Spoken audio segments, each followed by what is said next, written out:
Përshëndetje të nderuar shikues. Presidentja Vjosa Osmani u ka shprehur ngushëllime familjeve të tre bashkëatletarëve që humbën jetën tragjikisht në vendin e punës në Austri. Osmani tha se kjo tragjedi ka lënë një dhimbje të thellë e të pashuar jo vetëm për familjet e tyre, por për të gjithë. Ndajmë dhimbjen me familjet dhe lutemi që të gjejnë forcë për ta përballuar këtë humbje të rëndë. I përhershëm qoftë kujtimi për Pajtim Bajramin, Aslan Musliun e Isref Zekajn, ka shkruar Osmani. Gazetari nga Kosova në Austri Vehbi Haliti në një bisedë për Radio Televizionin 21 ka folur për aspektet e sigurisë në kantierin ku humbën jetën tre punëtorët kosovar. Sipas tij, ky rast është ndër të rrallët që ndodhin në këtë shtet për shkak të nivelit të lartë kushteve të sigurisë në punë dhe kontrolleve të rrepta nga autoritetet shtetërore. Ai tha se në mediat austriake po komentohet gjerësisht edhe operacioni i shpëtimit. Komuniteti shqiptar në Austri natyrisht se e ndjen një dhimbje, por jo vetëm shqiptarët, të themi në këtë rast, jo vetëm shqiptarët, por edhe një pjesë e mirë e nacionaliteteve të tjera, nëse shikoni komentet, të thotë në gjuhë të ndryshme. Klinika e pediatrisë në QKUK ka bërë të ditur se është operuar 5 vjeçari nga Lipjani, i cili u dhunua fizikisht nga prindërit. Pacienti 5 vjeçar sot i është nënshtruar intervenimit nevojshëm kirurgjik në nivel të shputave nga ekipet specialistike të ortopedisë dhe kirurgjisë plastike. Intervenimi është realizuar sipas indikacioneve mjekësore. Gjatë procedurës kirurgjikale, gjendja e pacientit ka qenë stabile, thuhet në njoftimin në Facebook. Po ashtu është bërë ditur se pas përfundimit të intervenimit, pacienti është transferuar në kujdesin intenziv pediatrik, ku po vazhdon trajtimin, mbikëqyrjen dhe përkujdesjen e mëtejme post-operatore. Për shkak të ndjeshmërisë rastit nga SHSKUK-ja, kanë thënë se nuk mund të japin më shumë informacione.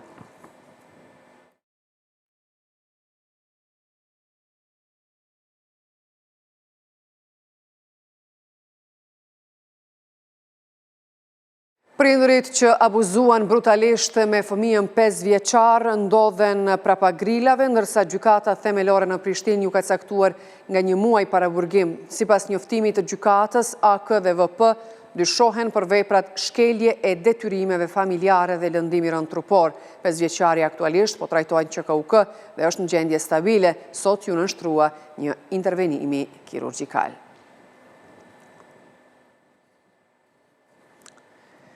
Ndërkohë, drejtoresha e qendrës për punë sociale në Lipjan, Makfire Shamolli, ka thënë se i kanë marrë në përkujdesje edhe 6 fëmijët e tjerë të prindërve që abuzuan me fëmijën e tyre 5 vjeçar.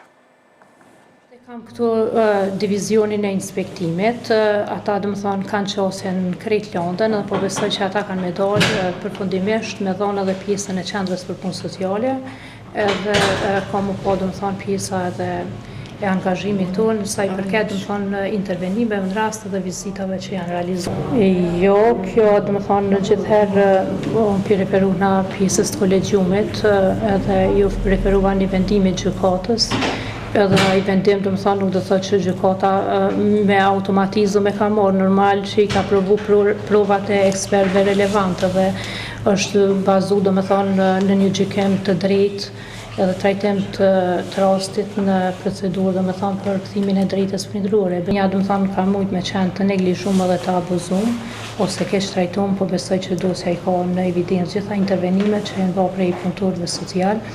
Gjithherë dhe më thonë na jemi kashi dhe më thonë interesit më të mirë të fëmijëve dhe besoj që nuk ka pas hapësirë dhe më thonë të neglizhimit ose të përgjegjësive që i bërë dhe më thonë institucioni konkretisht qendra për punë sociale.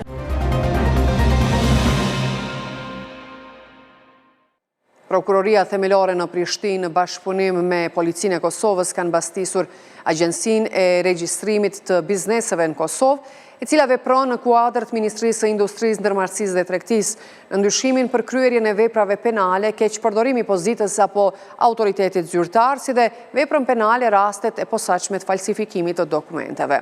Lidhur me këtë rast, policia shoqëroi në stacion policor 3 persona zyrtar të kësaj agjencie.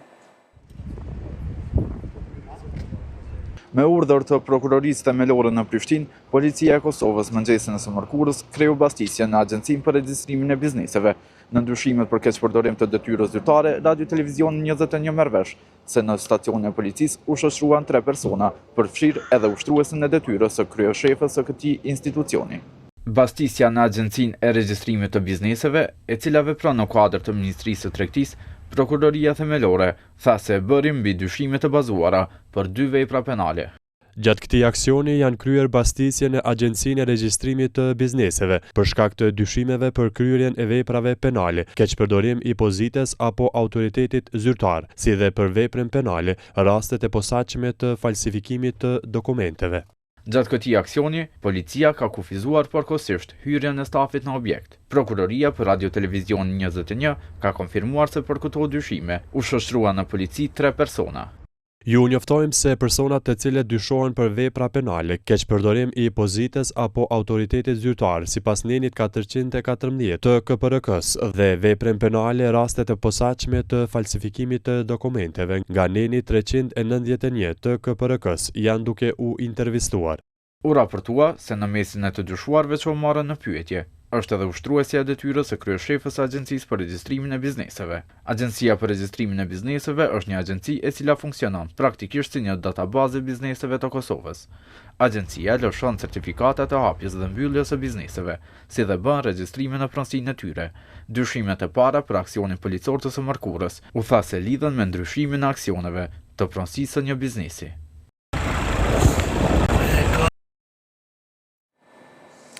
Vazhdojmë me të tjera informacione nga zhvillimet rreth zgjedhjes së presidentit të ri. Përfaqësuesi i zyrës ligjore në Institutin Demokratik të Kosovës Vullnet Bugaqku vlerëson se nënshkrimet e grupit parlamentar të lëvizjes vetëvendosje për 2 kandidatët për president, Glauko Njufca dhe Fatmire Kolçakun, janë konsumuar.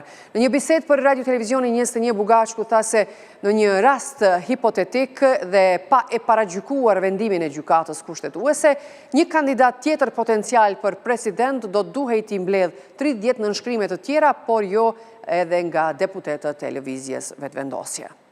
Bugaqku, çka ndodh nëse gjykata kushtetuese hipotetikisht jep të drejtë vazhdimit të seancës për presidentin? A janë ezauruar 60 nënshkrimet për 2 kandidatet për president? Po, sipas Kushtetutës Kosovës, por edhe rregullores punës kuvendit, deputetët e kuvendit Kosovës kanë të drejtë që të japin një nënshkrim për propozimin e një kandidati për president Kosovës. Në rastin aktual konkret, pra nëse hipotetikisht do të vazhdojë seanca për zgjedhjen e presidentit dhe nëse do të jenë në garë zotri Glauko Njufca dhe zonja Fatmire Kolçaku, i bie që nënshkrimet e deputetëve të grupit parlamentar të lëvizjes vetëvendosje janë tashmë të konsumuara sepse të gjithë pothuajse 66 deputetët e këtij grupi parlamentar i kanë ofruar nënshkrimet e tyre ndaj kandidaturave të tyre.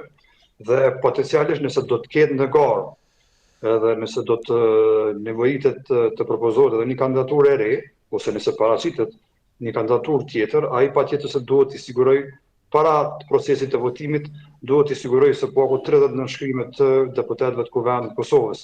Po këto 30 nënshkrime duhet jenë të grupeve të tjera parlamentare dhe jo asesi të lëvizjes vetëvendosje, sepse ato tashmë janë të konsumuara. Vetëm në rastin Konjufca dhe Kolçaku nuk vlen 60 nënshkrime.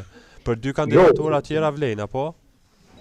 Nënshkrimet e deputetëve të grupit parlamentar të lëvizjes vetëvendosje tashmë janë të konsumuara, sepse ato i kanë ofruar 2 propozime të kandidatëve të tyre, s'po 60 e disa nënshkrime janë.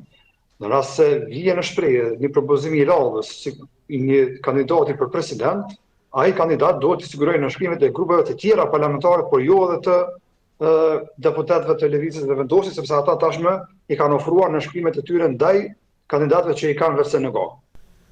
Në rrethana aktuale që keni përcjell nga afër çështjen e kuvendit, seancën për presidentin, a ka gjasa më shumë që të kthehet vazhdimi i seancës apo që të shpërndahet kuvendi? Borem, kjo është një çështje që tashmë është në gjykatë kushtetuese dhe për hir të etikës profesionale dhe për hir të asaj që si organizat nuk po lëshohemi në vlerësime dhe konstatime para se të vendosë gjykata, e shpreh kështu rezervën time që të komentoj në detaje mbi atë se çfarë dhe si duhet të jetë me tutje interpretimi i radhës nga ana e gjykatës kushtetuese. Prandaj si organizat ja kemi lënë në tërësi që këtë çështje me qenë se dhe ka në përgjithësi tashme gjykata kushtetuese le ta vlerësoj vetë gjykata kushtetuese se si do të jetë ecuria më të tjeshme e këtij procesi. A mund ta zvarës çështjen e vendimit final edhe çështja e lëndës së Albulina Axhiut, kryeparlamentares për quorumin, për shkak që se mund të ketë vlerësim edhe për këtë lëndë? Jo, nuk pres, për faktin që besoj që me qenë se masa e përkohshme është deri me datë 31 mars, atëherë unë pres që të paktën të kemi njoftimet përkatëse të gjykatës kushtetuese mbi këto lëndë jo me vonë se data 31 mars, prandaj edhe nuk pres që do të ketë ndonjë zvarritje më të tjeshme sa i përket vendimit të gjykatës kushtetuese dhe publikimit të këtij vendimi nga ana e vetë gjykatës.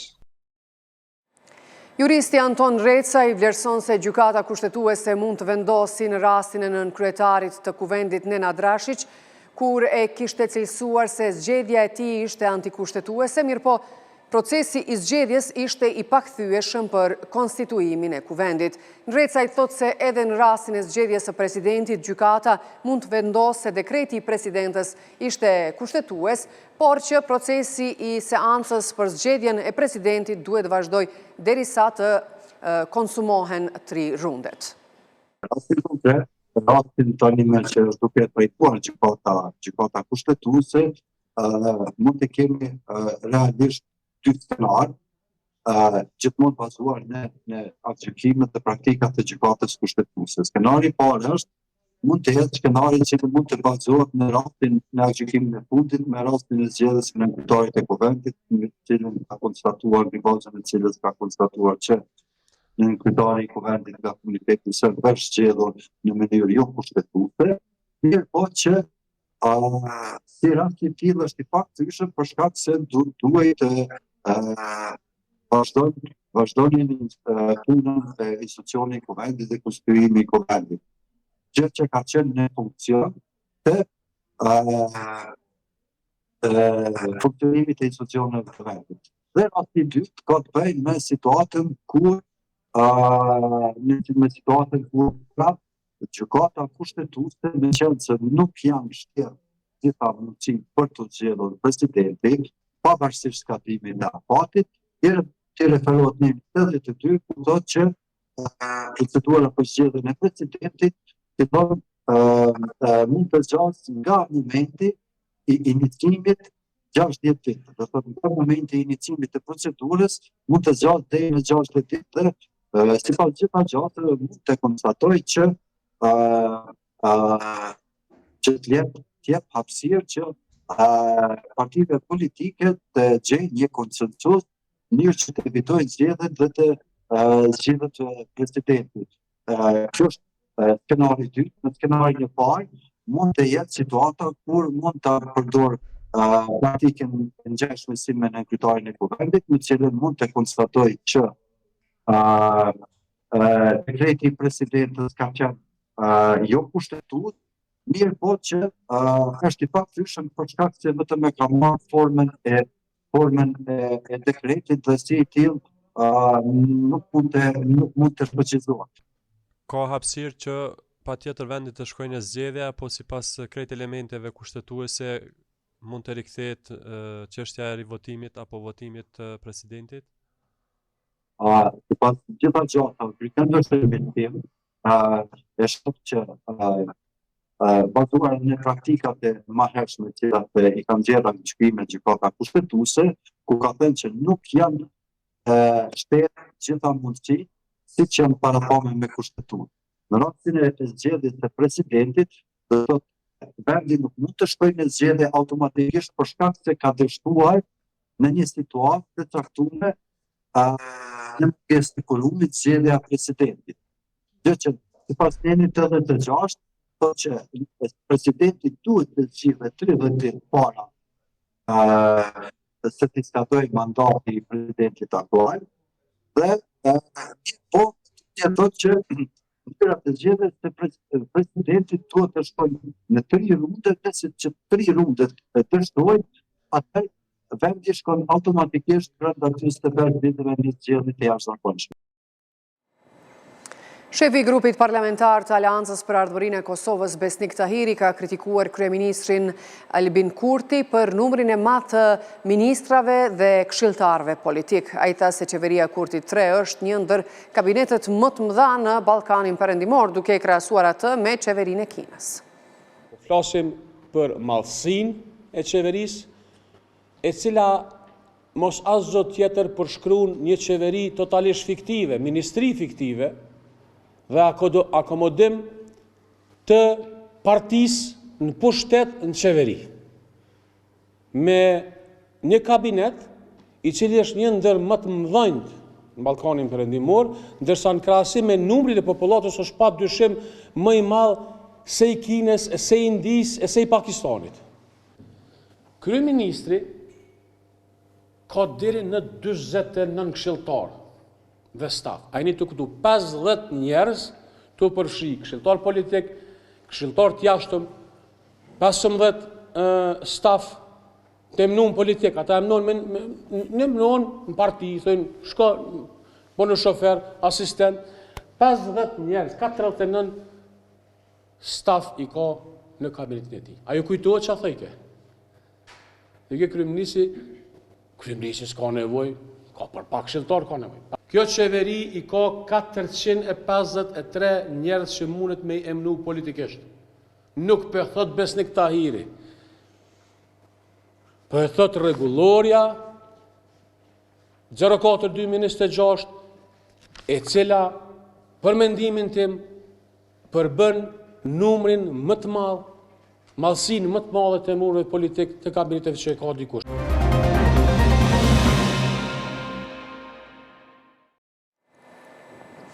Gjykata themelore në Prishtinë ka shpallur aktgjykim dënues ndaj të akuzuarve Zoran Kostić dhe Dragan Milović, të akuzuar për krime lufte në Kosovë. Kostić u dënua me 15 vjet burgim, kurse Milović me 7. Aktgjykimi u shpall sot nga kryetari i trupit gjykues Lutfi Shala. Sipas aktakuzës, ngritur më 16 maj 2024, i akuzuari Zoran Kostić gjatë kohës së luftës në Kosovë ka marrë pjesë në plaçkitjen e shtëpive të banorëve shqiptar, pastaj ka djegur shtëpitë dhe ka vrarë civilët pa armatosur në fshatin Reznik. Edhe Milović ka rrahur e maltretuar civilët te varrezat e qytetit. Gjykata themelore në Gjakovi caktoi masën e paraburgimit prej një muajit pandehurit NZ, i dyshuar për vrasjen e rënd në Gjakov. I dyshuari akuzohet për veprat penale, vrasje, rënd dhe armbajtje pa leje. Sipas prokurorisë, vrasja ka ndodhur më 16 mars rreth orës 5:20 në një lokal në rrugën Vllezërit Frashëri në Gjakov, pas një mosmarrveshje mes palëve. I pandehuri me dashje ka privuar nga jeta tani të ndjerin RB, duke vënë rrezik dhe jetën e personave të tjerë që kanë qenë prezent në vendin e ngjarjes, thuhet në njoftim.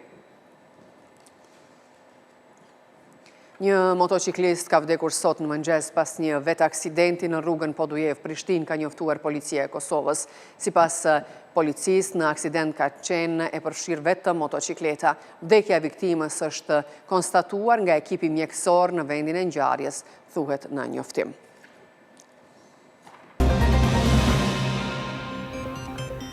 Për informacionet më të fundit, vizitoni adresën tonë në internet rtv21.tv. Mirupafshim.